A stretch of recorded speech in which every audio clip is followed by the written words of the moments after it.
ونسلم على رسوله الكريم أما بعد فأعوذ بالله من الشيطان الرجيم بسم الله الرحمن الرحيم قال سيدنا أمير المؤمنين سيدنا علي كرم الله تعالى وجهه الكريم أيها الناس احفظوا عني خمسا احفظوا عني اثنتين وواحدة ألا لا يخافن أحد منكم إلا ذنبه إلى آخره صدق الشيخ رضی اللہ تعالی عنہ. الصلاۃ والسلام علیک یا رسول اللہ، الصلاۃ والسلام علیک یا حبیب اللہ،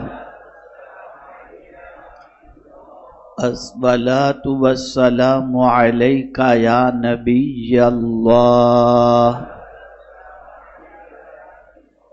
الصلاۃ والسلام علیک یا نور اللہ وعلی آلک واصحابک یا حبیب اللہ صلی اللہ تعالی علیہ وسلم. میرے پیارے آقا صلی اللہ تعالی علیہ وسلم کے پیارے دیوانوں، بالخصوص طلبہ، آج ہم اور آپ مولا علی کرم اللہ تعالی وجہہ الکریم کی 5 نصیحتیں سننے کی سعادت حاصل کریں گے. یہ بات اچھی طریقے سے ذہن کے اندر محفوظ کر لیں کہ صحابہ میں سب سے زیادہ اقوال اگر کہیں کوٹ کیے جاتے ہیں اور بہت زیادہ متاثر کن ہیں تو وہ مولا علی کرم اللہ تعالی وجہہ الکریم. بڑی حکمت بھری باتیں، لبریز ہوتی ہیں، حکمت سے بھری ہوئی ان کی باتیں. بسا اوقات تو ایسا محسوس ہوتا ہے جیسے کوزے میں انہوں نے سمندر بھر دیا ہو. گھنٹوں کی تقریروں پر ان کا ایک قول بھاری ہو جاتا ہے. اور کیوں نہ ہو، جن کے بارے میں حضور صلی اللہ علیہ وسلم یہ فرمائیں کہ انا مدینۃ العلم وعلی بابھا، میں علم کا شہر ہوں اور علی اس کے دروازے ہیں. تو ظاہر سی بات ہے کہ ان کی بات بڑی پاورفل، بڑی مؤثر ہوا کرتی ہے. مولا علی کرم اللہ تعالی وجہہ الکریم نے جو ارشاد فرمایا اسے سنیں. اور آج اگر ان باتوں کے حوالے سے خود مولا علی نے جو کہا ہے، جو بات انہوں نے فرمائی 5 نصیحتیں، ان 5 نصیحتوں کے متعلق خود مولا علی کا کیا کہنا ہے اسے سماعت فرمائیں. ارشاد فرماتے، لوگو میری 5 باتیں محفوظ کر لو، یعنی مجھ سے سن کر اسے یاد کر لو.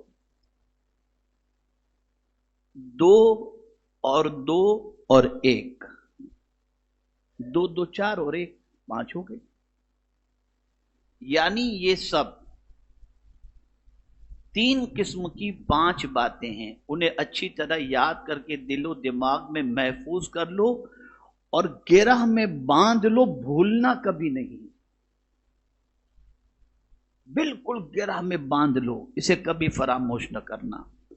اب وہ 5 باتیں کیا ہیں؟ میں تو اس کو جب پڑھا ہوں نا، میں آپ کو بتا نہیں سکتا کہ اس کی جامعیت اور گہرائی کو جب آدمی سوچنے لگے تو اس کو لگے کہ واقعی یہ 5 باتیں کتنی قیمتی ہیں۔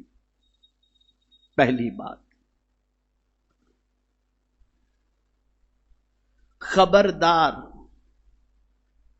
تم میں کا کوئی بھی فرد ہرگز نہ ڈرے مگر اپنے گناہ سے،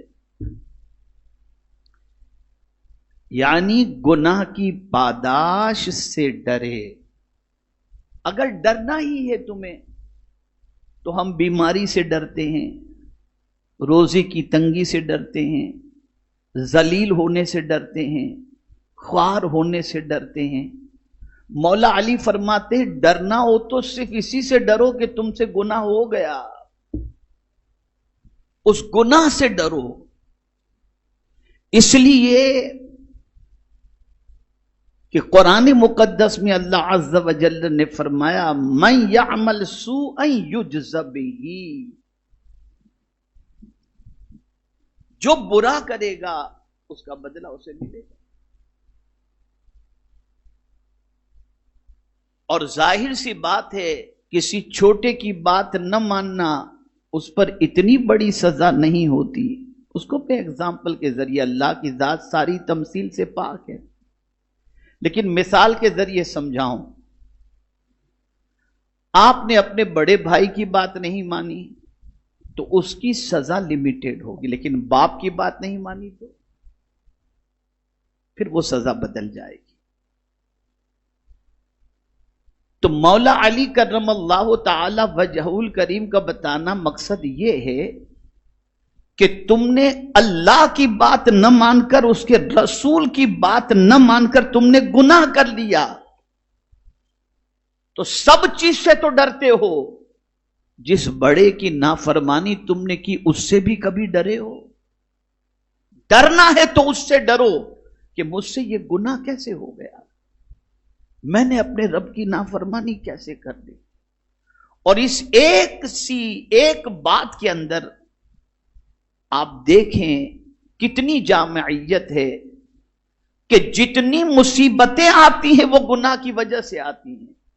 قرآن کہتا ہے ما اصابک من مصیبت فبما کسبت ایدیکم ویعفو عن کثیر، جو مصیبتیں تمہیں پہنچتی ہیں وہ تمہارے ہاتھوں کی کمائی ہے۔ ارے بہت سارے گناہ تو مولا یوں ہی معاف کر دیتا ہے، لیکن ہم سب چیز سے ڈرتے ہیں، گناہ سے نہیں ڈرتے۔ اللہ والے گناہ کے تصور سے گھبرا جاتے ہیں۔ اور ایک حدیث سنا دوں چونکہ مجھے عادت بہت لمبے سفر پر انشاءاللہ جانا ہے، اور یہ خوشخبری بھی آپ کو سنا دوں کہ کل انشاءاللہ العظیم انگلینڈ میں سنی دعوت اسلامی کا ایک عظیم سینٹر کا انوگریشن ہے۔ انگلینڈ میں بلبل باغ مدینہ پہنچ چکے ہیں، اور میں آج ابھی یہاں سے فارغ ہو کر ایئرپورٹ کے لیے نکلوں گا انشاءاللہ۔ دعا کریں سفر آسان بھی ہو اور اللہ راضی بھی ہو جائے۔ تو عرض یہ کر رہا تھا، گناہ، ایک حدیث سنا دو۔ ام المؤمنین حضرت عائشہ صدیقہ رضی اللہ تعالی عنہا نے رسول اعظم صلی اللہ علیہ وسلم سے عرض کیا، یا رسول اللہ صلی اللہ تعالی علیہ وسلم، کیا کوئی ایسا بھی ہے جس سے قبر میں سوال نہ ہو؟ تو میرے آقا صلی اللہ علیہ وسلم نے فرمایا، ہاں عائشہ، جو شخص اپنے گناہوں کو یاد کر کے روئے اللہ اس سے قبر میں سوال نہیں پوچھے گا۔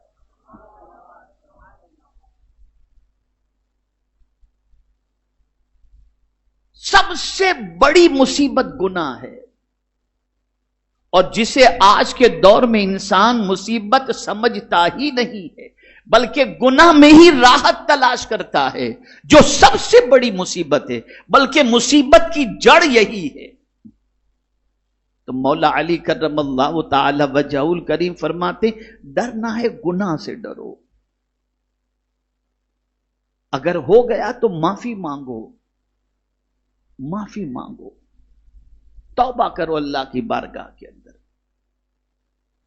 اور یہ سوچو کہ کہیں اس گناہ کے انجام میں اور سزا کے اندر کسی بڑی مصیبت میں ہم گرفتار نہ ہو جائیں. اسی لیے فرمایا کہ جلدی، اگر حضور نے فرمایا کہ کسی چیز میں جلدی کرو تو حضور نے فرمایا توبہ کرنے میں جلدی کرو. عجلوا توبہ، توبہ کرنے میں جلدی کرو، اس میں تاخیر مت کرو.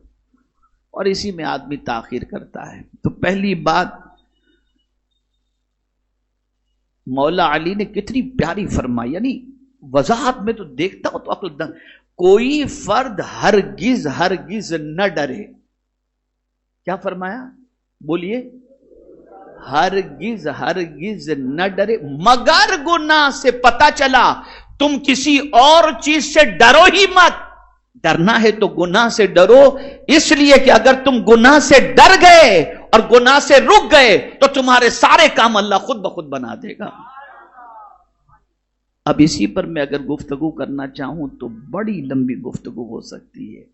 جو گناہ سے ڈرا، نیکی پر ایک جنت، گناہ سے ڈرنے پر 2 جنت.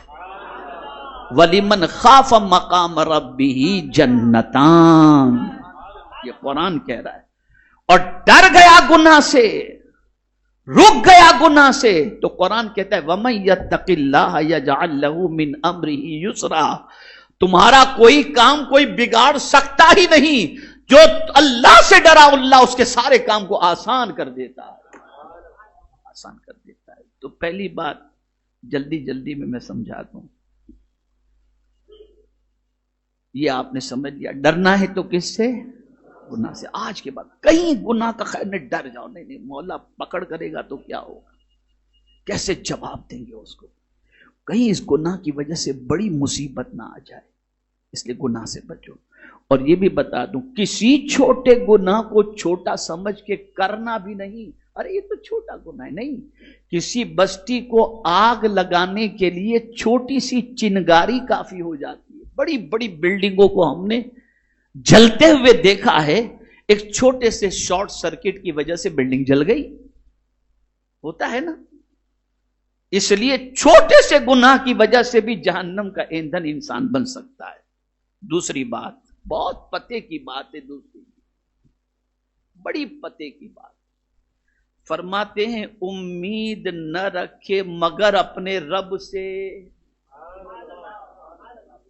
امید نہ رکھے مگر اپنے رب سے، یعنی نفع پہنچانے ضرر سے بچانے کی امید اللہ ہی سے رکھو.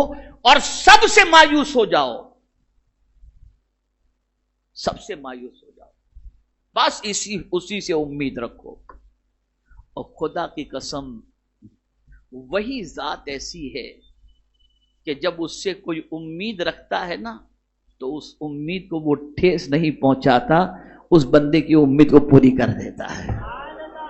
اس لیے کہ ہر بندہ محتاج ہے، خدا مختار ہے، قادر مطلق ہے. اور وہ اپنے بندے سے سلوک اسی اعتبار سے کرتا ہے جس طریقے کی بندہ اس سے امید رکھتا ہے. آپ اچھی، حضور فرماتے ہیں اللہ سے اچھی امید رکھو، جیسی امید رکھو گے ویسا وہ کرے گا، جیسی امید رکھو گے. ایک واقعہ عرض کرتا ہوں. دنیا میں ایک شخص بہت گنہگار تھا، زندگی گناہوں میں اس نے گزاری. قیامت کے دن اللہ عز و جل اس کے گناہوں کی وجہ سے فرمائے گا اسے جہنم میں ڈال دو. تو جہنم کی طرف دوڑے دوڑے وہ جانے لگے گا، آہستہ نہیں. رب قدیر جل جلالہ فرشتوں سے فرمائے گا اس کو جہنم میں جانے کا حکم دیا گیا ہے، یہ دوڑ کر جا رہا ہے، ذرا بلاؤ کیوں دوڑ کے جا رہا ہے. بلایا جائے گا، پوچھا جائے گا جہنم کوئی اچھی جگہ تھوڑی ہے اور تو جہنم کی طرف دوڑے دوڑے جا رہا ہے. تو عرض کرے گا مولا زندگی پر تو تیری نافرمانی کی، اب ایک حکم تو نے دیا جہنم کی طرف جانے کا، تو میں نے سوچا چلو اس پر جلدی سے عمل کر لوں، شاید مولا کرم فرما دے. بس رب قدیر کی رحمت کو پیار آیا کہ اس بندے نے مجھ سے اچھی امید رکھی ہے، فرشتوں لے جاؤ اسے جنت میں داخل کر دو.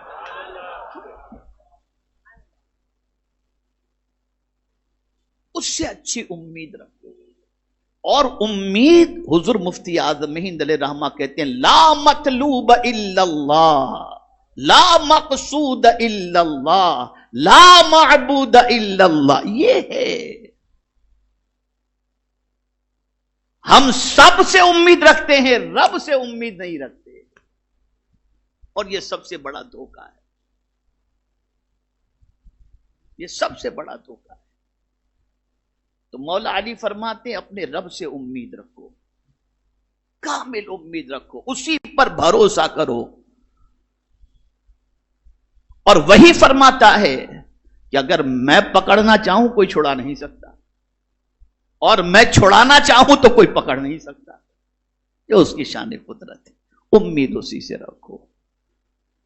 آج جو ہمیں تکلیف پہنچتی ہے نا، وہ انسانوں سے امید رکھ کر جتنی بھی تکلیفیں پہنچتی ہیں، یہ فلاں میرا بہت چاہنے والا ہے، بڑا لمبا لفافہ دے دے گا، اور بعد میں لفافہ آیا تو کھول کر دیکھے تو 200 روپے اس کے اندر تھے. کیا اس نے دے دیا. شادی کے موقع پر غریب آدمی ہے، سوچتا ہے کہ یہ آدمی میری اچھی مدد کرے گا، پتہ چلا اس نے کہا کہ بھائی ٹھیک ہے 2-5 ہزار روپے لے لینا، صحیح. لیکن رب سے اگر امید رکھے تو اس کے قبضے میں سب کچھ ہے. اور یہ جملہ زندگی پر یاد رکھنا، خاص طور پر ہمارے علماء جو یہاں بیٹھے، میں ان سے گزارش کرتا ہوں، دنیا کا انسان دے گا تو احسان جتائے گا، اور خدا دے گا تو کبھی احسان جتائے گا ہی نہیں. دنیا کے انسان سے مانگو وہ ناراض ہو جاتا ہے، اور خدا سے نہ مانگو تو وہ ناراض ہو جاتا ہے. اس لیے اس سے امید رکھو، اس سے امید رکھو. اب یہاں کوئی یہ کہہ سکتا ہے کہ انبیاء سے، حضور صلی اللہ علیہ وسلم سے کوئی امید نہ رکھی جائے، تو میں یہاں پر آپ سے عرض کروں، اللہ عز و جل سے امید رکھنے سے متعلق یہی ہے کہ جن جن ذرائع سے اس نے تمناؤں کو پوری کرنے کے ذرائع رکھے ہیں، ان سے بھی آپ طلب کرو کہ وہ عطا کرنے والے. اس لیے کہ حضور کے حوالے سے تو خود حضور صلی اللہ علیہ وسلم فرماتے انما انا قاسم واللہ یعطی، ارے بانٹنے والا تو میں ہی ہوں اور دینے والا تو خدا ہی ہے. تو جو کچھ میرے در سے ملے گا سمجھ لو وہ خدا کے یہاں سے آیا ہے تو ہی تمہیں ملے گا. تو حقیقی امید اللہ سے، اور اس نے جو دروازے رکھے ہیں ان دروازوں سے تعلق رکھو. یہ 2 چیزیں ہو گئیں. تیسری چیز یہ طلبہ کے لیے ہے، مستقبل میں آپ مسند افتاء پر بھی بیٹھیں گے، مسند تدریس پر بھی بیٹھیں گے، محراب اور منبر بھی سنبھالیں گے، اور مصلی بھی سنبھالیں گے، اور مائک بھی سنبھالیں گے، اور عوام کے سامنے جب جائیں گے تو مسائل پوچھیں گے. عوام مسائل پوچھے گی. تو اب تیسری بات مولا علی کیا فرماتے، کون کہہ رہے ہیں؟ باب العلم کہہ رہے ہیں. کہتے ہیں تیسری بات، تم میں کا کوئی بے علم سیکھنے یعنی دینی یا دنیاوی ضروری معلومات حاصل کرنے میں شرم نہ کرے. یہ بات عوام کے لیے خاص طور پر ہے. ہمارے یہاں بوڑھے ہو جاتے ہیں تو سوچتے ہیں کہ یار اب یہ عمر علم حاصل کرنے کی تھوڑی ہے. میں آپ کو بتاؤں گا تو حیرت ہوگی، زیادہ تر صحابہ نے علم حاصل کیا 30 سال کی عمر کے بعد ہی کیا ہے. بلکہ ایک صحابی کے بارے میں تو یہاں تک ہے کہ 60 سال سے زیادہ کی عمر ہو گئی تھی، بعد میں علم حاصل کیا، اور صرف تیلی سے نعمت کی خاطر ہے. اللہ میری نیت کو جانتا ہے. سب سے پہلا میرا شاگرد میرے شہر کے اندر جب میں نے حفظ مکمل کیا اور اس کے بعد بلکہ پڑھ رہا تھا، تو اس زمانے میں ایک شوق تھا قرآن سکھانے کا. تو سب سے پہلا جو میرے شاگرد جو تھے وہ 60 سال کے ضعیف ہی تھے. میں ان کو رات کو قرآن سکھاتا تھا، اور تیدی سے نعمت کی خاطر کہتا ہوں، الف با تاسا نہیں جانتے تھے، لیکن 3 مہینے میں ان کو میں نے قرآن سکھا دیا تھا الحمدللہ.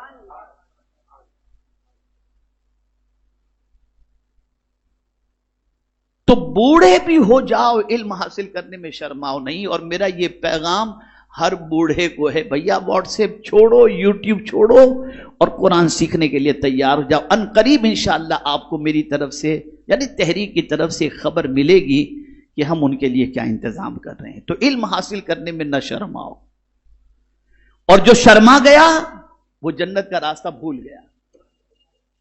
اس لیے کہ حضور صلی اللہ علیہ وسلم ارشاد فرماتے ہیں جو علم کے راستے پر چلا اللہ اس کے لیے جنت کا راستہ آسان کر دیتا ہے.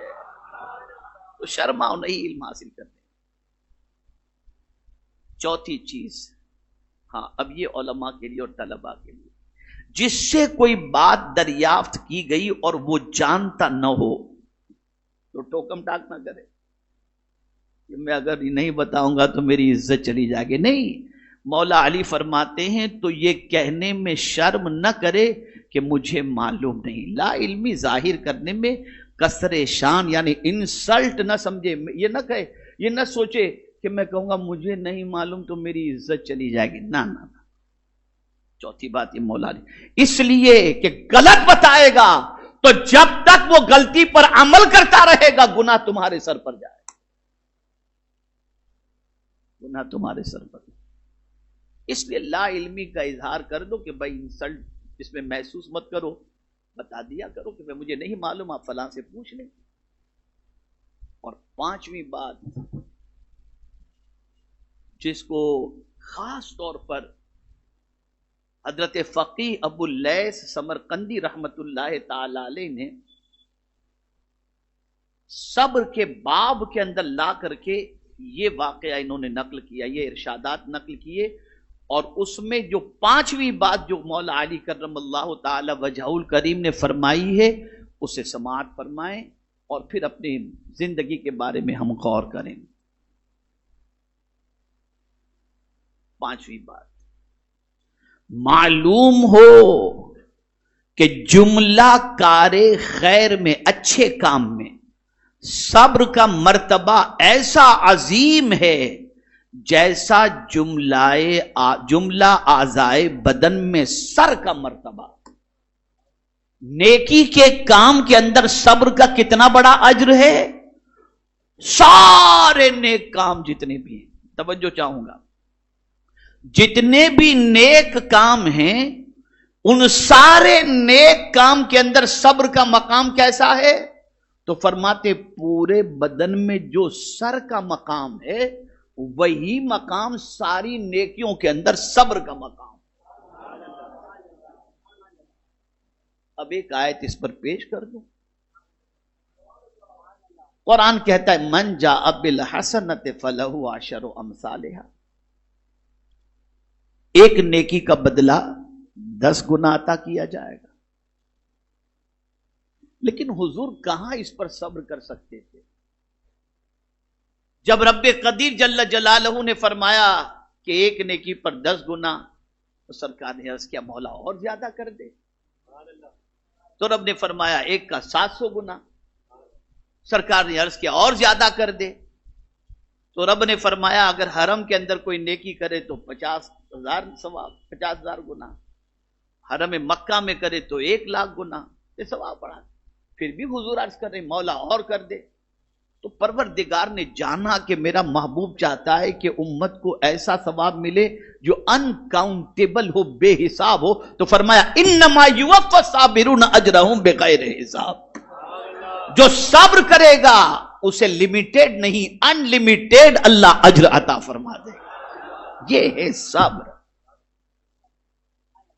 یہ ہے کڑوی دوا. لیکن یہ ایک دوا اتنی پاورفل ہے کہ اس چیز کو اگر کوئی بندہ اختیار کر لے تو وہ مقام انسان پا لیتا ہے جو محنتوں سے نہیں پا سکتا. میں قرآن سے عرض کروں گا، اپنی طرف سے نہیں. قرآن کہتا ہے وَمَا يُلَقَّاهَا إِلَّا الَّذِينَ صَبَرُوا وَمَا يُلَقَّاهَا إِلَّا ذُو حَظٍّ عَظِيمٍ. اللہ فرماتا ہے بڑے مرتبے والا یا تو صبر کر کے پہنچ جاتا ہے یا نصیب سے پہنچ جاتا ہے. صبر ایسی چیز ہے کہ انسان کو اتنی بلندی تک پہنچا دیتا ہے کہ اس بلندی تک آدمی دوسری چیزوں کے ذریعے پہنچ ہی نہیں سکتا. بس اب ایک آخری آیت عرض کر کے چونکہ مجھے جانا بھی ہے. صبر کتنی مولا علی کا فرمان آپ دیکھیں کیا تعبیر کی ہے، ان تشبیہ کیا دی ہے. امور خیر کے اندر صبر کا وہ مقام ہے، یعنی اچھے کاموں میں صبر کا وہ مقام ہے جو اعضائے بدن میں سر کا مقام. کہتے ہیں نا سر سلامت تو پگڑی ہزار، کہتے ہیں نا. اور امام حسین نے ہاتھ نہیں دیا، سر دے دیا. جو سب سے اہم چیز تھی وہ قربان کر دی. سر داد نہ داد دست یزید، جو سب سے اہم چیز تھی جسم کے اندر وہی اللہ کے نام پہ انہوں نے دے دی. مولا علی کے فرمان سے سمجھ میں آتا ہے کہ اعضائے بدن کے اندر سر کا مقام کیا ہے. اور حسین نے کربلا میں یہ دے کے بتا دیا کہ صبر کے کتنے اونچے درجے پر وہ فائز تھے. بس ایک چیز میں بھی بہت کبھی کبھی اپنی قسمت پہ ناز کرتا ہوں جب یہ اطلاع آتی ہے یا میسج آتا ہے کہ حضور تاج المشائخ حضور سید امین ملت مدد اللہ العالی جو ہے مخدوم گرامی، وہ کبھی فون آ گیا اور سلام ان کا ہے تو میں پورا دن خوش رہتا ہوں کہ آج حضرت نے سلام کیا، آج حضرت کا میسج آ گیا. ہوتا ہے. کبھی حضور تاج الشریعہ علیہ رحمہ کو لے لیجئے، وہ تو پردہ فرما گئے، لیکن کبھی ان کی طرف سے، کبھی کسی بڑے شیخ کی طرف سے. اور اب تو ایسا ہو گیا ہے کہ لوگ جو ہے سنہری جالیوں کے سامنے پہنچتے ہیں، لو سلام پیش کر دو ویڈیو کر کے. یہ سب تو نہیں ہونا چاہیے، یہ سب نہیں ہونا چاہیے. وہاں جاؤ تو حضور میں ڈوب جاؤ. میں ابھی 3-4 روز پہلے اجمیر مقدس میں صندلی مسجد میں بیٹھا ہوا تھا. اب لوگ دیکھ کر کے میرے پاس آئے اور میری طرف رک کر کے بیٹھے. میں نے کہا یار کیا کر رہے ہو، بادشاہ کے دربار میں بھکاری سے مانگ رہے ہو، رخ اس طرف کرو.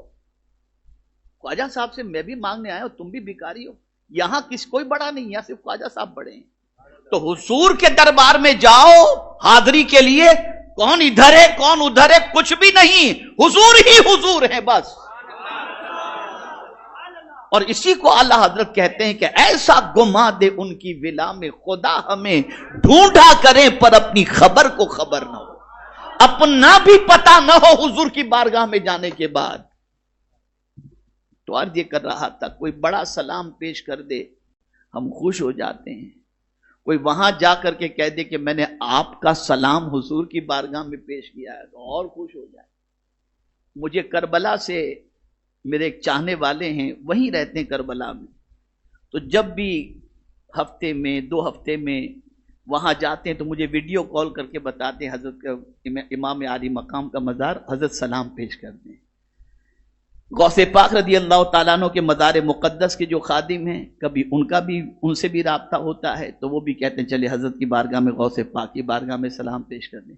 شیخ احمد کبیر رفاعی رحمت اللہ تعالیٰ علیہ کے وہاں کے جو خادم ہیں ان سے بھی کبھی ان کا تو ویڈیو آتا ہی رہتا ہے، ویڈیو کال کرتے ہی رہتے ہیں اور سلام پیش کرواتے ہیں. تو کتنی خوشی ہوتی ہے. لیکن اللہ کیا فرماتا ہے جب جنت میں جانا ہوگا نا تو جنتی کو کون سلام کرے؟ فرشتے کرے. کس چیز کے عوض میں؟ نماز، روزہ، حج، زکات. قرآن کہتا ہے فرشتے کہیں گے سلام علیکم بما صبرتم فنعم عقبی الدار. سلام ہو تم پر اے صبر کرنے والے، تمہارے صبر کی وجہ سے تم پر سلامتی ہو، اور یہ آخرت کا گھر کتنا ہی اچھا گھر ہے. فرشتے سلام کریں گے.